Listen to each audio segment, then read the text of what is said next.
जय हिंद दोस्तों। तो दोस्तों आज मैं आप लोगों को बताऊंगा VVI क्वेश्चंस ऑफ चैप्टर 3 यानी मैथ का जो चैप्टर 3 है, क्लास 10th के मैथ का जो चैप्टर 3 है, दो चर वाले रैखिक समीकरण, उसका मैं आज वीडियो बनाया हूं। ठीक है, तो ये चैप्टरवा थोड़ा सा लेंदी है, ठीक है, लेकिन हमारे बारे में जानबे करते हैं कितना लेंदी कहानी हो कोर्स, एकदम फंडी वे में और एकदम इजी वे में मैं बता दूंगा। तो देखिए पहलिका टाइप से क्वेश्चन का कहता है कि अनुपातों A1/A2 B1/B2 और C1/C2 का कंपेयर करना है। ठीक है, और कंपेयर करने के बाद हमको बताना है कि संगत है कि असंगत है। तो ये क्वेश्चन 2013 में पूछा है, 2014 में पूछा है, क्या पता एक बार पूछते। तो आइए इसको देख ले रहे हैं। ठीक है, तो मैं पहला टाइप से क्वेश्चन को बता दूंगा और दूसरा टाइप का जो क्वेश्चन है यहाँ पर, इसको आप बना लीजिएगा। एकदम इजी है यार, इसका सॉल्यूशन देखिए। ठीक है, तो हाई लीजिए इसका सॉल्यूशन। ठीक है, देख रहे हैं एकदम इजी है ना। देखिए इसमें क्या करना है, सबसे पहले का काम हमको ये याद कर लेना होगा। जैसे हमने आपको बताया है कि द्विघात बहुपद का जो मानक रूप होता है वो ax² plus bx plus c के रूप में होता है। उसी प्रकार यहाँ पर जो दो चर वाले रैखिक समीकरण होते हैं उसका भी मानक रूप होता है। उसका मानक रूप होता है ax plus by plus c के रूप में इसका मानक रूप होता है। तो इसी से हम कंपेयर करके A1/A2 B1/B2 और C1/C2 को निकाल लेंगे।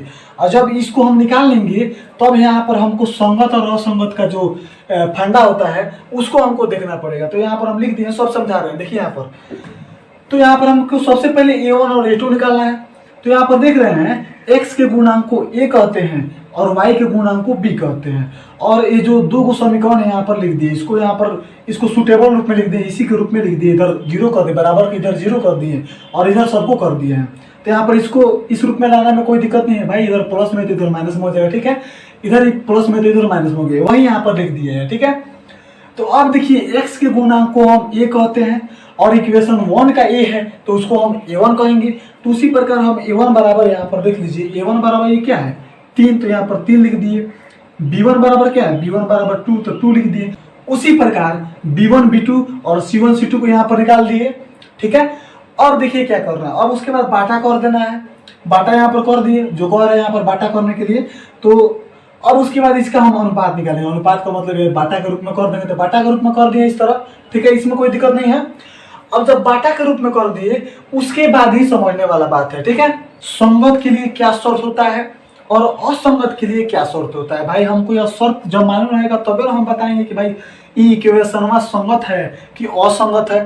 ठीक है, उस पर ध्यान मत दीजिए, मैं बता रहा हूँ उसको। ठीक है, इसको एकदम देहाती भाषा में समझिए। ठीक है, तो देखिए हाँ, जो नॉट इक्वल वाला है यानी बराबर नहीं है, तो इसको खराब का ग्रुप मान लीजिए। ठीक है, इसको निमान का ग्रुप मान लीजिए, क्या कि बराबर है सब सीधा साधा है सब, हमें सब लंठ है, वैसे बराबर नहीं है। ठीक है, और हमें जानते हैं कहाँ है, लंठो है यानी खरबको है यानी मनको है। ठीक है, तो अब देखिए अब यहाँ पर लंठ वाला ग्रुप थोड़ा दिन चल ही जाएगा, निमनका वाला ग्रुप चलबे करेगा, लेकिन हई ग्रुप हुआ ये थोड़ी देर नहीं चलेगा, क्या कि निमनका खराब का दोनों है। तो इसलिए ग्रुप का कोनो भरोसा नहीं है, कबो टूट सकता है।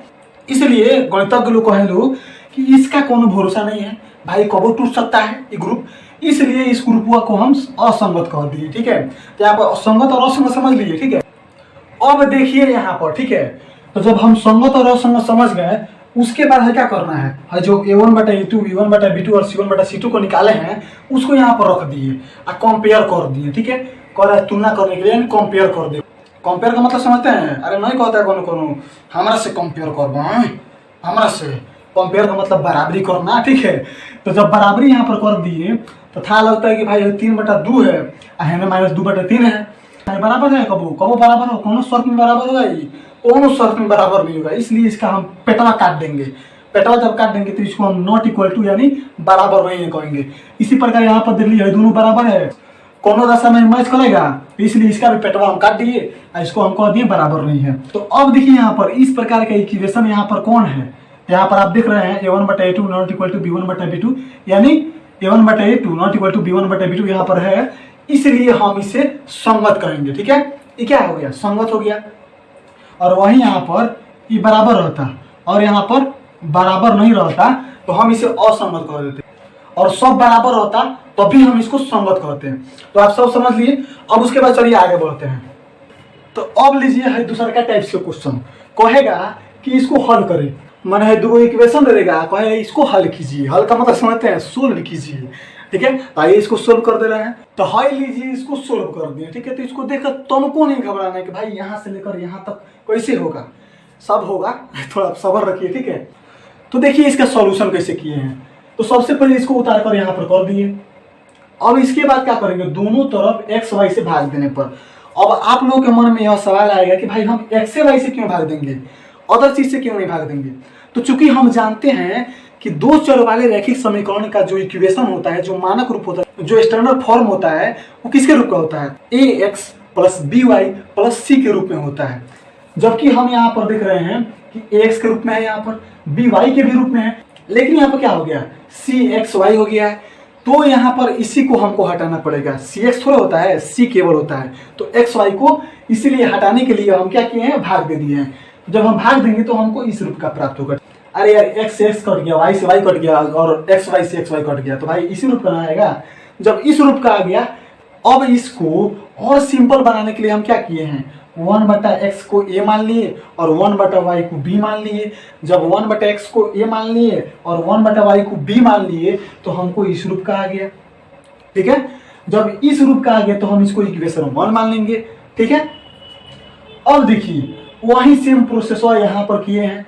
ठीक है, तो यहाँ पर आप समझ लीजिएगा। भाई समझना क्या है यार, पहले एक्स वाई से भाग दे देना है, उसके बाद इस रूप का आएगा, इस रूप का आएगा तो उसके बाद 1/x को a मान लीजिए, 1/y को b मान लीजिए। ठीक है, अब उसके बाद क्या करना है, अब उसके बाद जो इक्वेशन 1 और इक्वेशन 2 आ गया, तो अब यहाँ पर हमको एलिमिनेशन या सब्स्टिट्यूशन मेथड लगा देना है, यानी विलोपन विधि या प्रतिस्थापन विधि या ब्रजगुणन विधि, कोई भी विधि से यहाँ पर इसको एक्स वाई का मान निकाल देना है। लेकिन सबसे आसान होता है विलोपन विधि। अगर आपको नहीं आता तो यहाँ पर समझ लीजिए। ठीक है, तो देखिए विलोपन विधि में सबसे पहले क्या करना पड़ता है, सबसे पहले हमको एक साइड को यानी इसको बराबर कीजिए या इसको बराबर कीजिए।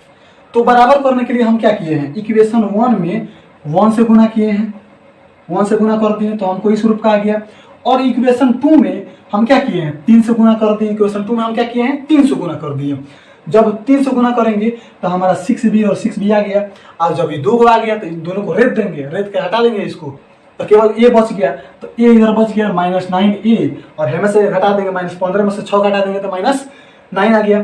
तो -9 से -9 खत्म और a बराबर 1 आ गया। जब a बराबर 1 आ गया तब यहाँ पर देखिए समीकरण 1 में a का मान रखने, समीकरण 1 कहाँ पर है, यहाँ पर समीकरण 1 है। और समीकरण 1 में जब हम a का मान रखेंगे तो हमारा b का मान ऑटोमेटिक आ जाएगा। यहाँ पर निकाल दिए b का मान। अब हमको a और b का मान थोड़ा निकालना है, हमको निकालना है x और y का मान निकालना है। तो x y का मान कैसे निकालेंगे, यहाँ पर हम माने हैं कि 1/x को a माने हैं, तो 1/x बराबर 1 लिख दिए। 1 क्यों लिखिए, a का मान 1 है, 1 लिख दिए। उसके बाद क्रॉस मल्टीप्लाई करके x बराबर 1 आ गया, वहां तक आपको समझ में आ गया। उसके बाद फिर क्या किए हैं, 1/y बराबर 1/2 लिख दिए हैं। जब 1/2 लिख दिए तो फिर क्रॉस मल्टीप्लाई करेंगे, y बराबर 2 आ गया। ठीक है, अतः x बराबर 1 और y बराबर 2 आंसर आ गया। इसमें कुछ है, एकदम रद्दी सवाल है। ठीक है, तो इसका स्क्रीनशॉट ले लीजिए, आगे बढ़ते हैं। तो अब लीजिए है तीसरा टाइप्स के क्वेश्चन हुआ। इसमें कहता है कि दिए गए समीकरण को प्रतिस्थापन विधि से हल करें।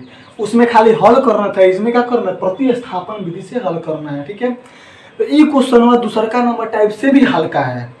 तो चलिए इसको बना देते हैं। तो है लीजिए इसका सॉल्यूशन। ठीक है, तो इसमें कुछ नहीं करना है, इसमें जानते क्या करना है दो समीकरण जो दिया है ना, उसको समीकरण 1 और समीकरण 2 मान लेंगे। उसके बाद x और y को अलग कर देंगे। ठीक है, आप इसको तोड़ तार के x और y का मान निकालिए या इसको तोड़ तार के x और y का मान निकाल लीजिए। तो हम x का मान निकाल रहे हैं, किसको तोड़कर, इसको तोड़कर, समीकरण 2 को तोड़कर x का मान निकाले हैं। तो x का मान कैसे निकालें उसको देखिए, यहाँ पर क्या है -√8y, ये माइनस में इधर, तो इधर बराबर कोने ले जाएंगे तो ये प्लस में हो जाएगा। तो यहाँ पर प्लस में लिख दिया, कोई दिक्कत नहीं आता। उसके बाद क्या किए हैं, इधर जो गुना में है, √3 गुना में है, तो इधर बराबर कोने जाएगा तो भाग में हो जाएगा। तो हमारा x का मान इस तरह आ गया। ठीक है, अब उसके बाद क्या किए हैं, उसके बाद किए हैं अब समीकरण 1 में x का मान रखने पर, अब समीकरण 1 में रखिए x का मान या समीकरण 2 में रखिए, दोनों बातों बराबर है, एक ही तरह का आंसर आएगा। तो जब समीकरण 1 में हम x का मान रखेंगे तो अब यहाँ पर समझने वाला बात है। तो ये समीकरण 1 हो गया, x के जगह पर हम यहाँ पर x का मान यहाँ पर ये रख दिए। जब यह मान रख देंगे तो अब यहाँ पर हम जो गुना किए हैं यह आपको समझ में नहीं आ रहा होगा कि कैसे यहाँ पर 4y कैसे लिख दिए।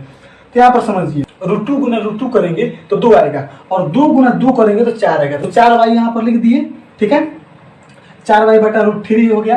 अब इसको यहाँ पर उतार दिए। अब यहाँ पर बटा का जोड़ कर देंगे। जब बटा का जोड़ करेंगे तो लौसा क्या लेंगे, √3 को लौसा लेंगे, ठीक है।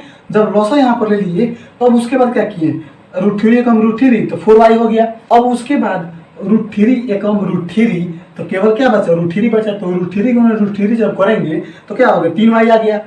अब यहाँ पर जो आ गया, अब इसको सोल्व करेंगे। तो जब सोल्व करेंगे तो 4y में से 3y घटा तो y बच गया और √3 बच गया, ठीक है। अब देखिए, अब यहाँ पर हम क्रॉस मल्टीप्लाई कर देंगे। जब क्रॉस मल्टीप्लाई करेंगे तो y का मान 0 आ जाएगा, ठीक है। अब उसके बाद y का मान समीकरण 3 में रखेंगे। समीकरण 3 में y का मान रखेंगे तो यहाँ पर क्या हो गया, 0 जब यहाँ पर रख दें तो ये भी 0 आ गया। भाई 0 में, भाई किसी भी संख्या में 0 से गुना किया जाता है तो 0 आता है। तो यहाँ पर अतः x का मान 0 और y का मान भी 0, यही आंसर था, ठीक है। तो चलिए आगे बढ़ते हैं। तो अब लीजिए वीडियो का सबसे लास्ट टाइप्स का क्वेश्चन, ठीक है। तो इस क्वेश्चन में जाते क्या करना है, ब्रज गुणन विधि से हल करें, ठीक है, यानी क्रॉस मल्टीप्लिकेशन मेथड से हल करना है। क्या करना है हमको, दो समीकरण दिया है, एक समीकरण, इसका हमको x और y का मान निकालना है। तो यह क्वेश्चन एकदम आसान है। आपको इसके लिए एक फॉर्मूला याद करना पड़ता है। अगर वो फॉर्मूला याद है तो भाई आप चुटकियों में इस क्वेश्चन को बना देंगे, ठीक है। तो चलिए इसका सॉल्यूशन देख लेते हैं। तो हाई लीजिए इसका सॉल्यूशन, ठीक है। तो सबसे पहले का काम क्या करना है, सबसे पहले का काम है जो छितरा बिथरा लिखा है इसको स्टैंडर्ड फॉर्म में लिख देंगे। किस फॉर्म में लिखेंगे, स्टैंडर्ड फॉर्म में लिखेंगे। और स्टैंडर्ड फॉर्म क्या होता है बताइए, क्या है मैंने, ax + by + c बराबर 0 के फॉर्म में हम लिख देंगे, ठीक है। तो यहाँ पर हमने लिख दिया, इसमें कोई डाउट नहीं होना चाहिए, ठीक है। भाई इधर प्लस में तो इधर माइनस में कर दिया, वही किए हैं, दूसरा कोई काम नहीं किए हैं, ठीक है। तो आप इतना समझ गए। उसके बाद a1 a2 b1 b2 c1 c2 भाई कैसे निकाला जाता है मैंने पहले ही बता चुका है, लेकिन इस बार भी बता देता हूँ। तो देखिए x का जो गुणांक होता है उसे a कहते हैं, और समीकरण 1 का a है तो उसे a1 कहेंगे। x के गुणांक को a कहते हैं, और समीकरण 2 का a है इसलिए इसे a2 कहते हैं। उसी प्रकार हमने इस a1 a2 b1 b2 और c1 c2 को यहाँ पर निकाल दिया है। तो कोई दशा नहीं होना चाहिए इसमें। तो देखिए इसके बाद आपको क्या करना है, इसके बाद आपको शांत और अशांत चेक करना है कि भाई ये जो इक्वेशन दिया है यहाँ पर, इक्वेशन 1 और इक्वेशन 2 की, ये शांत है कि अशांत है। अगर शांत होगा तो उसका x और y का मान निकाला जा सकता है, और अगर अशांत होगा तो उसका x और y का मान नहीं निकाला जा सकता है। और शांत और अशांत को कैसे निकालते हैं इसको मैं फर्स्ट वाले क्वेश्चन में ही बता चुका हूँ, ठीक है। तो यहाँ पर खुद देख लीजिए भाई, यहाँ पर 8/3 और 5/2 कभी बराबर होगा, कभी बराबर नहीं होगा, इसलिए यह शांत है। और यह शांत है इसलिए हम इस फॉर्मूला पर इसको बैठा सकते हैं और x और y का मान हम निकाल सकते हैं। तो यहाँ पे आपको इस फॉर्मूला को याद करना पड़ेगा। तो अब देखिए इस फॉर्मूला को याद कैसे करेंगे। तो भैया x y और 1 ऊपर वाला तो याद हो गया। अब नीचे वाले को कैसे याद रखेंगे, तो नीचे वाला का आप देख रहे हैं यहाँ पर BC CA और AB, ठीक है। अब उसके बाद 1 2 2 1 1 2 2 वाला बीच बीच में माइनस कर देना। तो भाई यही फॉर्मूला का याद करने का ट्रिक है, इसमें कुछ है, फॉर्मूला को ट्रिक से याद कर लीजिएगा। अब वहां पर जाकर फॉर्मूला को लिख देना है, उसके बाद मान पारा पर बैठा देना है। जब मान बैठाएंगे तो भाई सब कैलकुलेशन करना है, ऐसा करता है आप लोगों को कैलकुलेशन कर देंगे। अब कैलकुलेशन करने के बाद आपको इस रूप का प्राप्त होगा। जब इस रूप का प्राप्त होगा उसके बाद आपको कुछ नहीं करना, आपको इसको कंपेयर कर देना और इसको कंपेयर कर देना, ठीक है। जब यहाँ पे कंपेयर करेंगे तो यहाँ पर क्रॉस मल्टीप्लाई करके हमारा आंसर आ गया। यहाँ पर x बराबर -2 और यहाँ पर भी क्रॉस मल्टीप्लाई जब कर देंगे तिरछा तिरछी गुना तो हम यहाँ पर y बराबर 5 आ गया, ठीक है। तो x और y का मान निकल गया, यही आंसर हो गया, ठीक है। अब यहाँ तक आप इस वीडियो को देख लिए तो थोड़ा देर और देख लीजिए। तो भाई इस वीडियो को बनाने में यार बहुत मेहनत किया हूँ भाई, मैं पहले ही बोल दिया था, आप लोग कमेंट में दिख रहा है वीडियो को बनाने में यार बहुत समय लगेगा, इसलिए मैं पहले ही बोला था। क्योंकि मेरा 10th का जो सबसे कमजोर चैप्टर था ये था, एक और चैप्टर है, मैं उसका नाम नहीं लूंगा क्योंकि आप लोग कहने लगे भाई उसी को पढ़ाइए, तो भाई मैं उसका नाम नहीं लूंगा, समय आने पर आपको खुद पता चल जाएगा, ठीक है। तो भाई इतना मेहनत आपके लिए कर रहा हूँ, तो भाई आप लोग का भी फर्ज बनता है थोड़ा सा मेहनत कर दीजिए। आपको क्या करना है, एक लाइक और एक सब्सक्राइब कर देना है, इतना ही करना है, ठीक है। तो चलिए मिलते हैं एक और नई इंटरेस्टिंग वीडियो के साथ, तब तक के लिए जय हिंद, वंदे मातरम।